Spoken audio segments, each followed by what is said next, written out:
नमस्कार सभी को। हमने पहले 2 वीडियो में पढ़ा था केंद्रीय प्रवृत्ति के माप। केंद्रीय प्रवृत्ति के माप के 2 वीडियो हम बना चुके हैं। दोनों वीडियो जो भाग 1 और भाग 2 है। भाग 1 में हमने पढ़ा था कि माध्य कैसे ज्ञात करें, इस माध्य के बारे में, केंद्रीय प्रवृत्ति के माप क्या होते हैं, केंद्रीय प्रवृत्ति होती क्या है उसके बारे में, और केंद्रीय प्रवृत्ति के माप कितने प्रकार के होते हैं। और उसमें से पढ़ा था माध्य है, कल्पित माध्य विधि है और पद विचलन विधि है। इन तीनों विधियों को पढ़ा। उसके बाद हमने भाग 2 के अंदर पढ़ा था माध्य बहुलक को ज्ञात कैसे करें। माध्य ज्ञात करने की विधि पढ़ी थी हमने। और माध्य के लिए जो 3 टाइप के प्रश्न बनते हैं, वर्गीकृत, अवर्गीकृत और व्यक्तिगत श्रेणी के, वो तीनों प्रश्नों को हमने विस्तृत रूप से पढ़ा था। और उसके बाद हमने पढ़ा था बहुलक। तो बहुलक को भी हम बहुत अच्छी तरीके से हम पढ़ चुके हैं। अब देखिए, तो आपकी जो परीक्षा है 29 जून को है। उस परीक्षा का समय जो है अभी बहुत कम रहा है। इस कम समय को देखते हुए हम क्या करेंगे, अब केवल उन्हीं प्रश्नों पर ज्यादा ध्यान देंगे जो परीक्षा में आने के लायक है, और केवल उन्हीं अध्याय को ज्यादा पढ़ेंगे जो परीक्षा में आने के लायक है, या कम से कम समय में हमें अधिक नंबर दिला सकें, उन्हीं टॉपिक को करेंगे। और बच्चे जो व्हाट्सएप पे मेरे साथ जुड़े हुए हैं, वो बच्चे मैसेज कर रहे थे कि सर माध्य और बहुलक, इन तीनों में हमारी कंफ्यूजन हो जाता है कि जब प्रश्न आता है वर्गीकृत श्रेणी का, तो प्रश्न दिया हुआ होता है, जैसे इसमें वर्ग अंतराल दिया होता है 0 से 10, 10 से 20, 20 से 30, 30 से 40 और 40 से 50। तो वर्ग अंतराल वाला प्रश्न आने की संभावना है पूरी की पूरी। तो इस प्रश्न के अंदर जब यहाँ पे आपको वर्ग अंतराल दे दिया, ये वर्ग अंतराल दे दिया, और यहाँ पे कोई भी जैसे छात्र संख्या वगैरह कुछ भी दे दिया आपको, जिसे आप कहते हैं बारंबारता, यहाँ पे आपको दे दी 3 या 2 या 5 या 7, और यहाँ दे दी 3। अब इस प्रश्न में पूछा जाता है कि माध्य ज्ञात कीजिए, या माध्य ज्ञात कीजिए, या बहुलक ज्ञात कीजिए। प्रश्न यही है। और तीनों में प्रश्न कुछ भी पूछा जा सकता है। माध्य ज्ञात करिए, चाहे प्रत्यक्ष विधि से हो, कल्पित माध्य विधि से हो, चाहे पद विचलन विधि से हो, किसी भी विधि से पूछा जा सकता है। यहाँ पे सबसे ज्यादा है वो मोस्ट है, वो है आपकी कल्पित माध्य विधि। ये सबसे इम्पोर्टेंट वाली है इसमें, क्योंकि सबसे ज्यादा क्वेश्चन इसके ही पूछे जाते हैं।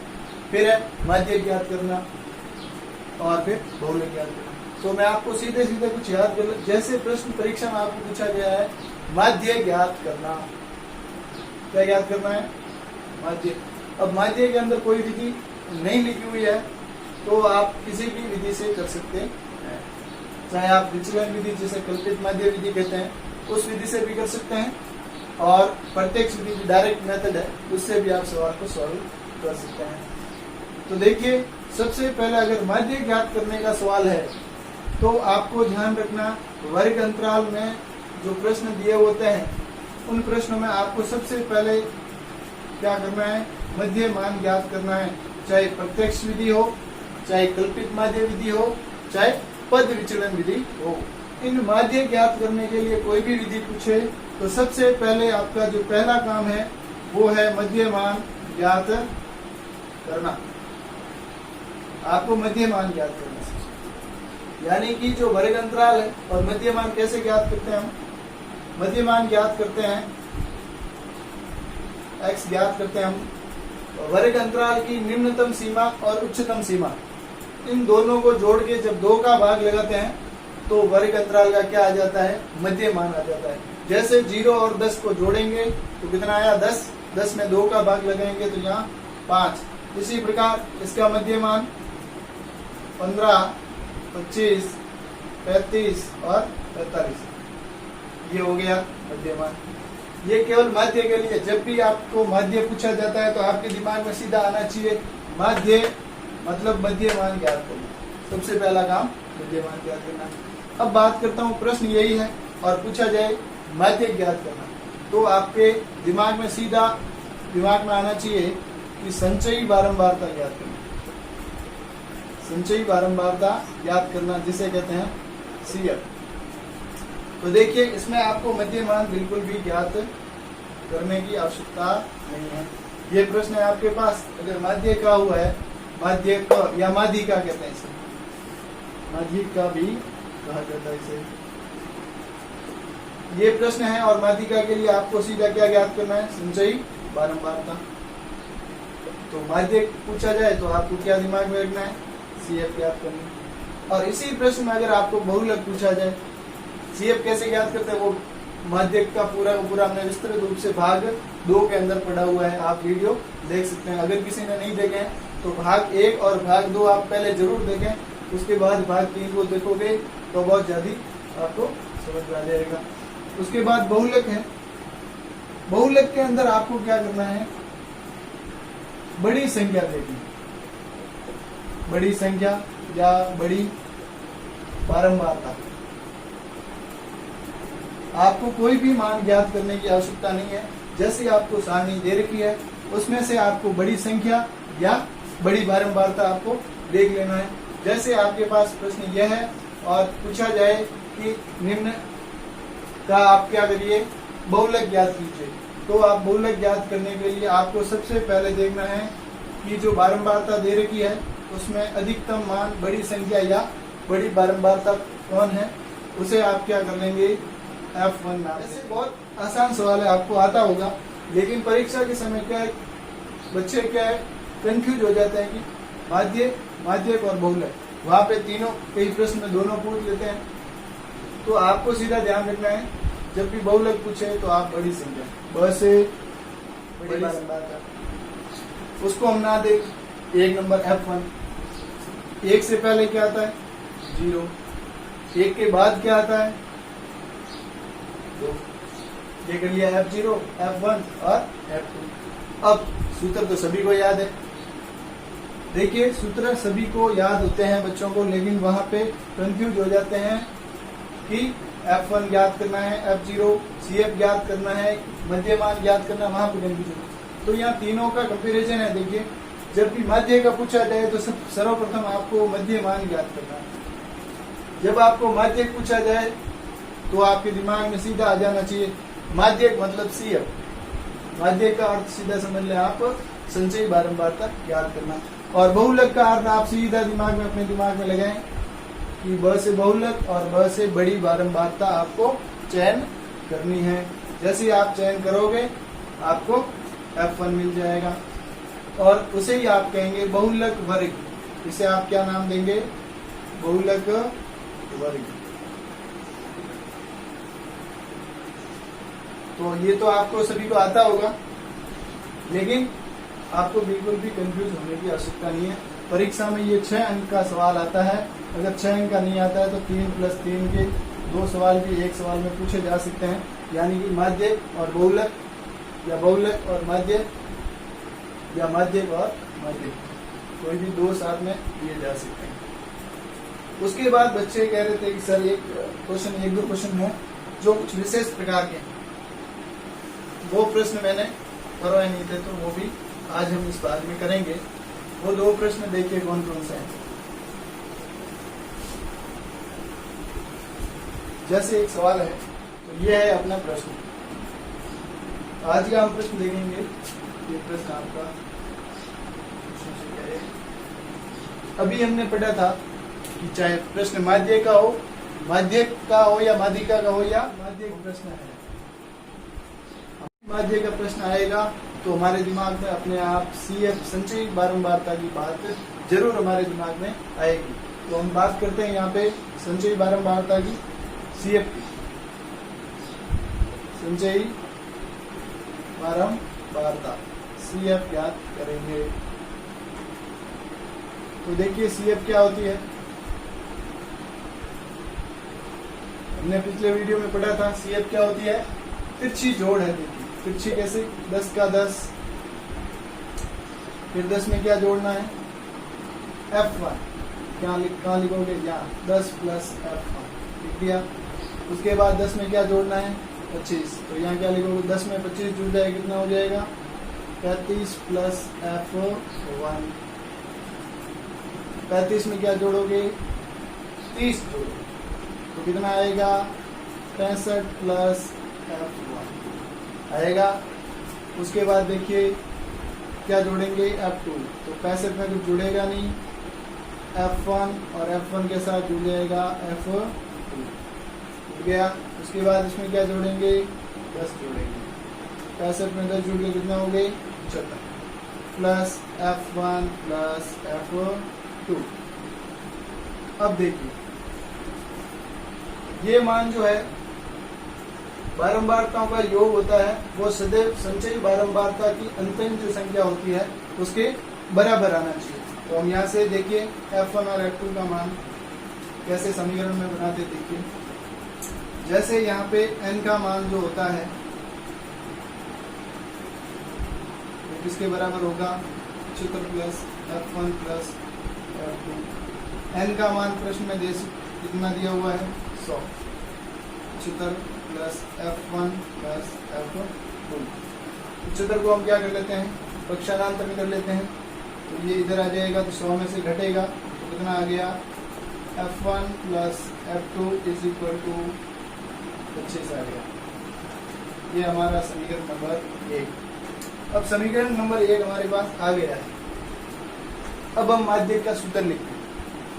तो माध्यक के सूत्र क्या होता है, देखिए माध्यक का सूत्र होता है, इसको कैपिटल M से लिखा जाता है। लिखा जाता है क्या सूत्र होता है, L plus N upon 2 minus C बटे F गुणा H होता है। ये सूत्र तो सभी को याद है। अब देखिए L कहाँ से लाएंगे, C कहाँ से लाएंगे और F और H। हमें प्रश्न में जो दिया हुआ है वो दिया है आपके, देखिए माध्यक कितना दे रखा है, 32, यानी कि माध्यक 32 दे रखा है, यानी कि माध्यक कहाँ है, 30 और 40 के मध्य है। 30 और 40 के मध्य में है 32 मान, यानी इसी वर्ग के अंतराल में है। तो आप इसको क्या लिख देंगे, 30 को, इसे हम कहते हैं माध्यक वर्ग कहेंगे ना, क्या कहेंगे, माध्यक वर्ग। इस माध्यक वर्ग की जो निम्नतम सीमा होगी उसे ही हम कहते हैं L। तो L का मान हमारे पास आ गया कितना, 30। उसके बाद मान चाहिए हमें N बटे 2। N का मान प्रश्न में दिया हुआ है कितना, 100 बटे 2, यानी N बटे 2 का मान हमारे पास कितना आया, 50। अब ज्ञात करना है C लिखते हैं कहीं CF। तो ये C का मान क्या होता है, देखिए ये होता है माध्यक वर्ग है, उससे ठीक पूर्व वाला वर्ग है, उसकी बारंबारता, संचयी बारंबारता को हम क्या कहेंगे, इसको कहेंगे हम C। इस वाले मान को हम C कहेंगे। तो C का मान हमें मिल गया 35 प्लस गया। उसके बाद मान चाहिए हमें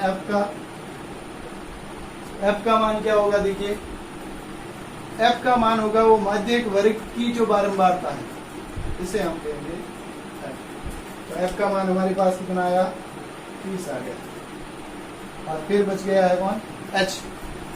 H क्या है, ये वर्ग अंतराल है, यानी माध्यक वर्ग जो दिया है उसमें कितने का अंतराल है, 10 का।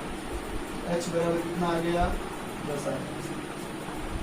अब देखिए हम इस सभी मान को सूत्र में रख देते हैं, लिखेंगे मान रखने पर, मान रखने पर। जैसे हम मान रखेंगे हमें क्या प्राप्त होगा, देखिए हम यहाँ मान रख रहे हैं M is equal to, L का मान कितना है, 30 है, प्लस N बटे 2, N बटे 2 का मान यानी 100 बटे 2। जो प्रश्न में 100 दिया हुआ है N का मान, उसको 2 से भाग दिया, यहाँ क्या आ गया, 50 आ गया। उसके बाद यहाँ क्या है, C कितना है हमारे पास, 35 प्लस F1 है बटे F हमारे पास कितना है, 30 है, तो यहाँ लिखेंगे 30 और गुणा 30। देख दिया। अब ध्यान से देखिए, यहाँ हम जब हमारे पास सारी वैल्यू होती है तो हम M का मान ज्ञात करते हैं, लेकिन यहाँ पे M का मान हमें दिया हुआ है, जबकि यहाँ ज्ञात क्या करना है, F1 और F2 की वैल्यू ज्ञात करनी है। तो F का मान हमारे पास दिया हुआ कितना, 32 दिया हुआ है, तो उसको भी हम यहाँ पे रख देते हैं। तो कितना हो गया 32 बराबर 30 प्लस यहाँ क्या आ गया देखिए 50 माइनस का 35 और माइनस का अंदर गुना होगा तो क्या हो जाएगा माइनस का F1 बटे 30 गुना 10, 1 0 से 1 0 कैंसिल हो गया। अब क्या आ गया देखिए, इसका हम पक्षांतरण करें, 30 को अगर हम इधर भेजेंगे बाईं ओर तो क्या आ जाएगा 2, 32 में से 30 घटेगा तो कितना आएगा 2, तो यहाँ 2 रह गया। यहाँ कितना रह गया देखिए 50 माइनस 35 कितना हो जाएगा 15 माइनस F1 बट्टे 3। अब देखिए ऐसी स्थिति में हमें क्या करना पड़ेगा, यहाँ पे इसका वज्र गुणा करना पड़ेगा। जैसे ही हम वज्र गुणा करेंगे तो 15 माइनस F1 को 1 से गुणा करेंगे तो क्या आ जाएगा 15 माइनस F1 आएगा, और 2 और 3 का गुणा कितना हो जाएगा 6 हो जाएगा। अब देखिए क्या आ गया, यहाँ F1 क्या है माइनस का है, तो या तो देखिए माइनस के F1 को इधर रहने दीजिए, ये कितना है 6, और 15 को हम ट्रांसफर करेंगे इधर तो क्या हो जाएगा प्लस का है, उधर जाके दाईं ओर जाएगा पक्षांतरण होगा तो माइनस का हो जाएगा, तो माइनस का 15। तो जो माइनस F1 की वैल्यू आ रही है हमारे पास, यहाँ लिख रहा हूँ minus F1 is equal to minus का कितना हो गया 6 माइनस 15 माइनस के 9, माइनस से माइनस कैंसिल आउट हो गया, हमारा F1 का मान आया वो कितना आया 9। अब देखिए F1 का जो मान आ रहा है 9, इसको हम समीकरण 1 में रखते हैं, समीकरण 1। जैसे यहाँ पे हम मान रखेंगे F1 का 9 प्लस F2 बराबर 25, तो क्या आ जाएगा F2 इज इक्वल टू 25, यहाँ हमने F1 की जगह 9 रख दिया, 9 का पक्षांतरण कर लेते हैं तो 25 माइनस 9, तो F2 की वैल्यू जो आ रही है वो क्या आएगी F2 इज इक्वल टू आ गया 25 माइनस 9, 25 में से 9 घटेंगे तो कितना आ जाएगा 16। तो ये आपका F1 और F2 दोनों मान आ गए हैं। बहुत ही आसान है, केवल आपको माध्य, माध्यक और बहुलक ज्ञात करने आने चाहिए, बाकी इसमें कोई हार्ड प्रश्न नहीं है, बनते भी नहीं है। ये हार्ड से हार्ड ये क्वेश्चन बताएं F1 और F2, और एक बनता है माध्य का, उसमें एक बारंबारता आपको दी हुई नहीं होगी, उसकी जगह आपको क्या देंगे वो माध्य देंगे, वो भी प्रश्न हम करते हैं। देखिए आगे वो प्रश्न,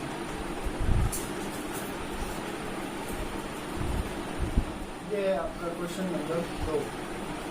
एक हमने माध्य का प्रश्न किया था, ये है माध्य का प्रश्न। अब इस प्रश्न में क्या कहा गया देखिए, वर्ग अंतराल दिया हुआ है, बारंबारता दे रखी है, प्रश्न में लिखा हुआ है कि समांतर माध्य 23 है तो F का मान ज्ञात कीजिए। तो हमें सबसे पता है, क्या पता है देखिए हमें कि समांतर माध्य जब भी हम ज्ञात करेंगे उससे पहले हम क्या ज्ञात करेंगे, मध्यमान ज्ञात करना पड़ेगा। हम ज्ञात कर लेते हैं मध्यमान x को, बहुत ही आसान है मध्यमान ज्ञात करना। देखिए कैसे करते हैं, इन दोनों का मध्य 5, 15, 25, 35 और 45 ज्ञात कर लिया मध्यमान। अब समांतर माध्य के लिए हमें क्या चाहिए, प्रत्यक्ष विधि के लिए हमें चाहिए, देखिए प्रत्यक्ष विधि का सूत्र क्या है, डायरेक्ट मेथड का सिग्मा fx बटे सिग्मा f। सिग्मा fx यानी पहले f और x का गुणा करिए और उस पूरे वर्ग को क्या करना, हमें जोड़ना। सिग्मा का मतलब होता है जोड़, तो हम इन दोनों के मध्य क्या कर लेते हैं, गुणा कर लेते हैं। 3 और 5 का गुणा या fx लिखेंगे, क्या आएगा 15। 15 और 5 का गुणा कितना आ जाएगा 75। 25 और 7 का गुणा कितना आ जाएगा 175। 35 और f का गुणा क्या हो जाएगा 35 f। 45 और 2 का गुणा कितना हो जाएगा 90 हो जाएगा।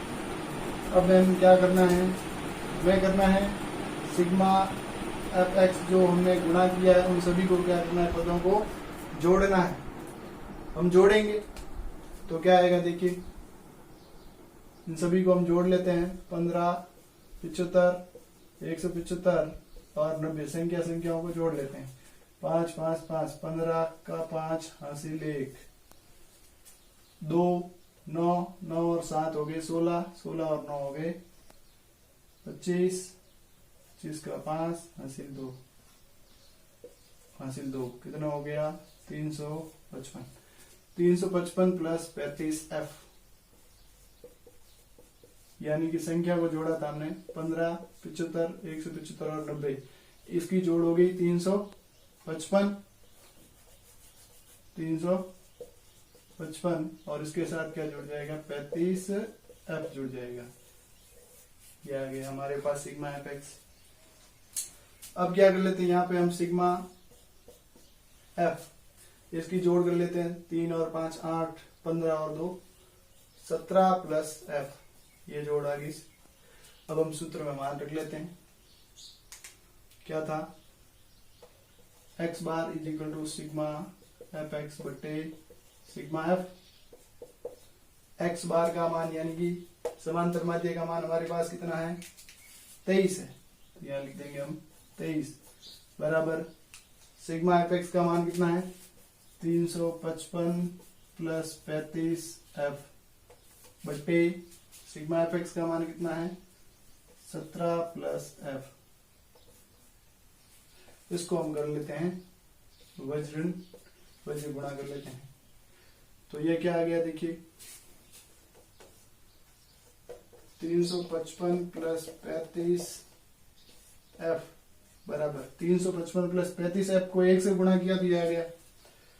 अब 23 का 17 के साथ गुणा करते हैं तो क्या आता है देखिए 7 21 हासिल 2 14 और 16 हासिल 3 2 1 9 और 391। तो ये कितना आ गया 391 प्लस 23 का जब एफ के साथ करेंगे तो क्या आ जाएगा 23 एफ। अब देखिए इसको इधर पक्षांतरण कर देते हैं और 355 को दाईं ओर भेज देते हैं, इसको भेज देते दाईं ओर, इसको भेज देते हैं बाईं ओर। तो क्या आ जाएगा 35 एफ तो इधर बाईं ओर ही है, 23 एफ को हम इधर ले आते हैं।